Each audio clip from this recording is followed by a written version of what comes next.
Be sure to go to flipsidegaming.com and use promo code 6 for 10% off on orders over $10. Do the same with the Grizzly Gentleman, 10% off at checkout on your fantastic beard products. Or you could shop via the TCG Player affiliate link in the description down below to help support the show. And last but of course not least, you can go to Grey Viking Games with the affiliate link below to pillage some sweet arena codes. What is up, Planeswalkers? 36 back with some Magic the Gathering. Today is another EDH day, and unfortunately I'm unable to do the Rexiel deck tech. That is because I am still working on cataloging all of the cards I own so that I can make sure I know which cards to order, because I would rather not order cards that I don't need. So, in this video it's going to be a bit of a short one, and essentially I'm going to be talking about the cards that my playgroup tends not to play. And there's definitely a reason for this, and depending on exactly on how I have titled the thumbnail, as well as the actual title of the video, some of you may have some feelings. I want you to hear me out before you end up clicking off or disliking or anything like that. So the first thing I want to start with here is Warp World, and this goes for other Chaos effects as well, but I think Warp World is the best example of this. I guess I should talk a little bit about my playgroup. My playgroup technically consists of 3 people, with a 4th sometimes joining. These are essentially my 2 and 3 best friends. These are the people I talk to the most frequently outside of the context of my channel. And since we're generally a 3-person group, it does mean that things are going to be slightly off balance in terms of the general EDH experience, as generally EDH is kind of, I think, meant to be balanced around 4 players. So that's the main thing. We don't play with any super special rules. We technically have like infinite 6 mulligans, but that is like capped and like essentially kind of a personal, like, don't cheat the system. Like, don't make decks where you know you can take advantage of this. You know, we're playing to win, but we're not playing to crush each other, right? We're playing. We want to have interesting things happen while we win. We don't want to just like do very mundane things. We don't want to do things that are kind of just overly powerful, if that might make sense. We do have combos. They're typically going to be more interesting combos. Very rarely are people going to be playing combos that are just very easy to assemble and like you immediately win, unless they are kind of extra to the deck, right? The goal of our decks typically isn't to go grab a combo immediately and then combo with it, unless of course it's a wonky combo. So for example, in my mono white deck, I have Approach of the Second Sun. It's a card that can just win the game by itself, but it's a single card. I'd never like plan on searching it. Typically, I try to have at least 1 card in every EDH deck, or one set of cards in each EDH deck that can kind of just end the game rather quickly, just in case the game goes on a bit long. So, for example, in like my Gisa deck, I believe. Is it my Gisa deck? My Gisa deck might not have it. But in at least my Alluro deck, I have the whole Sanguine Bond Exquisite Blood combo. Feldar Guardian? Sovereign? I don't remember. So that we have combos. We have aggro, we have control, we have mid-range, things like that. But in general, we're trying to win while also having fun. So that's the main thing. The reason we tend to stray away from effects like Warp World is because they're just annoying to play with. We don't even play with Spell Table. We actually play almost entirely on Cockatrice, because it just allows us to make decks as soon as we see new cards that are cool, and it allows us to kind of just play any of the decks that we want. Even with this fact, we tend not to play all of the cards that would be like the best in slot, right? Generally, we don't play with the original duels. It's not that we can't, we definitely can, and I don't think any of us would have any issues with us playing the original duels. We just don't need to. We don't own any of those cards. We own fetches, and we play with fetches in our EDH decks and stuff. We play with a lot of lands that are good regardless. But I'm just trying to paint you a picture of the kind of style of EDH I play when I'm playing with my friends. So it's just annoying to play with effects like Warp World. And that's not to say we don't like chaos effects. There are plenty of chaos effects that we play. This one, and others like it, are just very frustrating. With that frustration, there's also Cyclonic Rift. This card is legal. I should mention, this card doesn't see much play right now. EDH is an interesting place now. It's a lot faster than it has been previously, and it's a lot more streamlined than it has been previously. This card, not worth much. This card is worth much, because essentially if you're playing EDH and you're playing blue, you're playing Cyclonic Rift. We don't like this for multiple reasons. One, we try our best to steer away from staples that are like just staples because of their power, right? Obviously, if I'm playing a deck where, you know, I want to, let's say, sacrifice creatures a lot, and I happen to play green, I'm going to be playing Steve, right? I'm going to be playing the crap out of Steve. But if I'm playing a green deck that doesn't need Steve, it's better for me just to play like 3 Vises or 3 Wishes or whatever the green spell is, right? So we kind of steer away from those because they're boring. You know, we don't want to see the same cards all the time. But also, this card just is so much stronger than the next best version of this card that it seems egregious, right? The fact that it's instant, the fact that it affects everything that isn't yours, and the fact that it's modal means that we just don't play with these. We just don't. None of them want to get rifted, and I definitely don't want to get rifted. So we just agree that we're not going to play these cards. That said, I will mention that when I make the YouTube videos here on EDH, I will ask if people are. Usually, I don't talk about Cyclonic Rift because it's not as big of an issue. But there are a couple of other cards that I don't play with that I actively ask people if we could not play with because I don't like the cards. I don't like what they do. Cyclonic Rift is fine. It's not broken. You know, it does a thing, but it's the kind of like, if you compare this to Approach the Second Sun, right? Approach is a card that doesn't affect the board.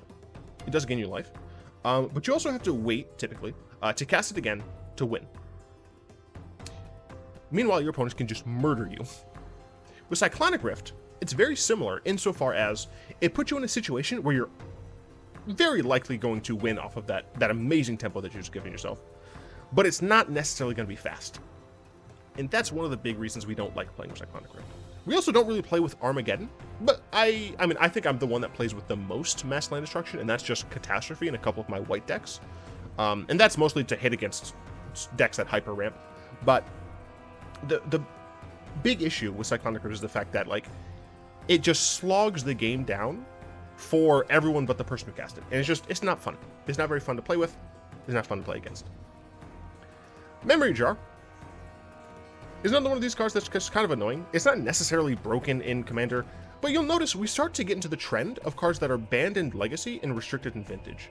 These cards are cards that don't need to be legal in Commander. Now, for what it's worth, there are definitely cards that are banned in Legacy and restricted in Vintage that have no reason to be banned in Commander. Demonic Tutor, I think, is banned in Legacy and restricted in Vintage. And that card I wouldn't consider an issue. But Memory Jar is another one of those kind of Warp World Cyclonic Rift cards that they're just annoying to play with, and they're not needed. But now we're going to get into the cards that I actively dislike, that I personally actively dislike. Burgeoning is one of those cards that is the least egregious of the next cards I'll be talking about. Burgeoning is played among their group. I essentially never play it. The reason for this is the reason that I dislike the card is because the speed at which it provides you with mana advantage. But the reason I'm fine playing against this card is because at some point your opponent is going to run out of lands in hand, right? They get to do some really stupid fast ramp things early in the game, but they're going to run out. But one of the other reasons that this is fine when I'm playing against it with my group of friends is because we're a pot of 3. We're almost always a pot of 3, which means it limits the amount of value that Burgeoning can get. But if you're in a pot of 4 and you have, you know, 3 lands in opening hand with a Burgeoning and 2 other powerful cards, your first draw is maybe a land, you play this Burgeoning, and by the time it gets back to you, you have 4 mana, and you can play one of those really powerful cards. And that this turn 1 to turn 4 is kind of a thing that you'll see with other cards, but this is just one of those cards that makes the game revolve around a single person. And for me, that's just not very fun that early in the game. Obviously, once you get everyone's board starting to build up, you're starting to develop your game plan. You know, this one person's getting really pillow 40, or this other person has started to really assemble his Planeswalker army. Or this other tribal player has a huge board of like really big creatures with like protection and stuff. Like after you get to that point in the game, you're like, you can really evaluate, oh, this person is legitimately a threat here. But when it's so early in the game, it warps the game in a situation that I just don't find fun being on either side of, right? You have to focus the person who has that much acceleration over everyone else, and either that person is fine, they come out of it fine and they go on to win the game, or they die probably pretty early, or at the very least get taken to a point where they're functionally out of the game relatively early. And that's just not a fun sequence for me, especially if it's something that happens in a relatively large number of games. And you might be saying, well, this is just a green card. If it's a single person is playing it, that's not much of an issue. You're correct. Which is why I hate Sol Ring and his friends. Sol Ring, Mana Crypt, and Mana Vault are cards that I do not understand why they're illegal in Commander. These are cards that allow you to go from turn 1, functionally, to turn 4 or 5, potentially. And they warp the game when they're played. And for what it's worth, they're not always going to be played on turn 1. They might even be played on turn 2 or turn 3. They might be top deck late in the game, and they're really bad in those situations. And the common retort against these cards is the fact that if your opponent plays them early, you focus that person down. But that gameplay style is not fun for me, and that's why I don't play it, and I try not to play with other people. If I'm in a situation where I turn 1 Sol Ring, turn 2 I play Smothering Tithe, I am going to be the target, and rightly so. Now I can either somehow leverage that to win the game. I could theoretically like wipe the board's lands with like an Armageddon, or I mean we don't play with Armageddon, but I could Catastrophe or something like that. In which case my opponents probably just concede, and at that point we haven't played the game, right? I played 2 cards. We spent time shuffling up, rolling to see who goes first, getting our commanders out, keeping opening hands, all of that, and then I just go turn 1 Sol Ring, turn 2 Smothering Tithe, turn 3 or 4, whatever, I blow up everyone's lands, and they essentially can't win. Like I have Smothering Tithe, I'm gonna get all this mana from my treasures, my opponents have nothing, and we just shuffle up for another game. Like we've wasted time in that situation. Or I get targeted down and I just die. Or we're in a situation where even though I'm getting targeted down, I'm still able to utilize the fact that I'm off to such a fast start that I win the game regardless. And in that situation, I've won the game regardless as a person who's, it's 2-on-1. It's essentially, what is that format called? Archenemy. It's essentially Archenemy. And I've been essentially the villain of the game. And it's not fun. I also don't like being the person who has to just beat on someone because they've played a Mana Crypt or something on turn 1. Because if I don't, they're gonna win the game. You'll notice this is banned in Legacy, Restricted, Vintage. The cheapest version here seems to be the 4th edition version. The expense of a card isn't as much of an issue for us, but it does play a role. And I just don't understand why essentially any of these cards are legal. This card does nothing. Like this doesn't matter. I mean, this also is like $90 cheapest.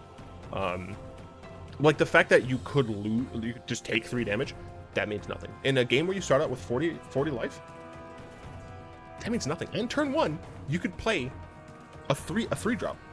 That's nuts. Why is this legal? Sol Ring.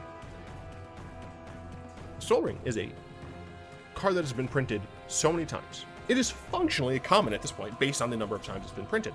And it still has a pretty decent price here. This is relatively high for something that's been printed so often. A common argument is that everyone has this card and like everyone plays it. Essentially, that's like the common argument. First of all, as I said earlier, I think that's a bad thing. I don't like to play with cards that literally everyone has to play. It's a reason why I don't love Arcane Signet, although Arcane Signet is less egregious because of the fact that it costs more mana than you get out of it initially. And I think the reason Sol Ring is just stupid is because if you look at other cards, if you scale this up, it doesn't scale up properly, right? Mind Stone, playable card. The Signets, playable cards. Arcane Signet, playable card. Those all cost 2 and tap for 1. Now, most of those tap for colors. Some of them do tap for colorless, and they're still played even in decks that have color. I would be willing to bet that a Soul Ring, maybe it's a Lunar Ring, right? A 1-mana artifact that taps for a single colorless, I do believe that would be played. Would it be played as much as Soul Ring? Absolutely not. It's literally just a weaker version of Soul Ring. But I think that it would still be played because it still ramps you in a pretty valuable way. So when I see a card called like Soul Ring that is just better than something that I know would be played in a large number of decks, it just makes me wonder why it's legal. Right? This card is often referred to as like the power 10, like it's the 10th power, right? Because of how ridiculous this card is.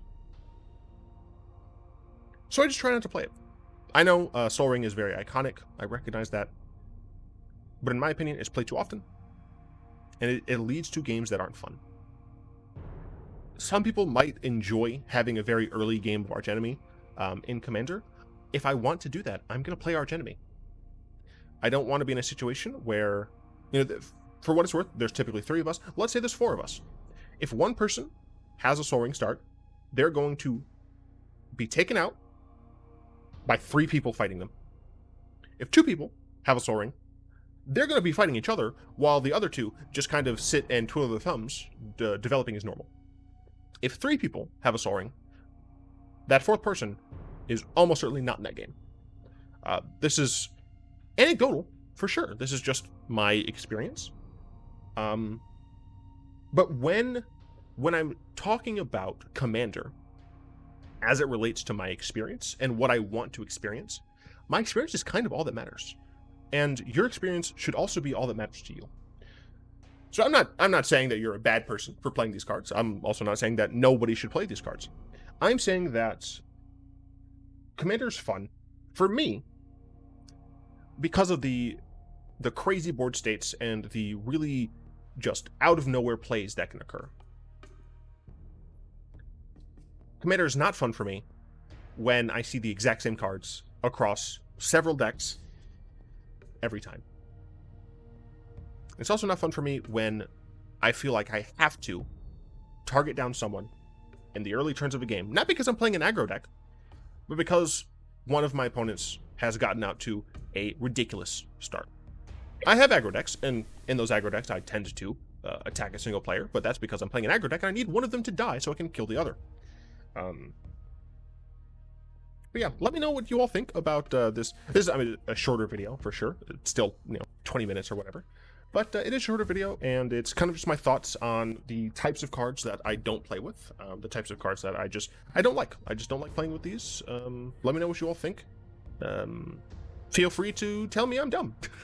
Let me know what other type of Commander content you would like to see that isn't gameplay or deck text, because from time to time I will need to fill those out. I will need to have videos that are Commander related that aren't actually gameplay or deck text. Hopefully next week will either be a deck tech or gameplay. I'm not sure which. Blah, blah, blah. Blah, blah, blah. If you'd like to send me things, maybe even a card that says Soul Ring is great on it, feel free to send it to my P.O. Box. More information on that in the description. And of course, I would like to thank my lovely patrons, especially Fogwin, Malek, and Balaterra for the continued support.